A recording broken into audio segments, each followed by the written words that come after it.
আমার বুদ্ধিবৃদ্ধি চ্যানেলে 90 ভিডিওতে আপনাদের স্বাগত।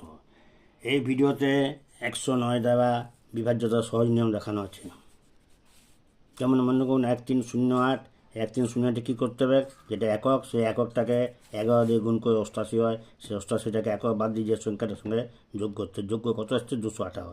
এই 218 মানে 109 দ্বারা বিভাজ্য, অতএব সম্পূর্ণ সংখ্যাটা 1308 109 দ্বারা বিভাজ্য। তারপর যেটা দেখানো হচ্ছে 2071, এই 2071টা কী আছে, এখানে এক হচ্ছে একক, এই এককটাকে 11 দিয়ে গুণ 11, 11টা এখানে বাকি সংখ্যার সঙ্গে যোগ 218, এইখানে 218 মানে 109 দ্বারা বিভাজ্য, অর্থাৎ সম্পূর্ণ সংখ্যাটা 109 দ্বারা হচ্ছে বিভাজ্য। আপনারা নিজেরা দেখছেন, বন্ধুবান্ধবদের শেয়ার করুন, প্রতি ভিডিওতে লাইক করুন, সাবস্ক্রাইব করুন, তবে আপনারা আবার নতুন নতুন অঙ্ক দেখতে পাবেন। এই আশা রেখে আজকের মতো আসছি, বিদায়।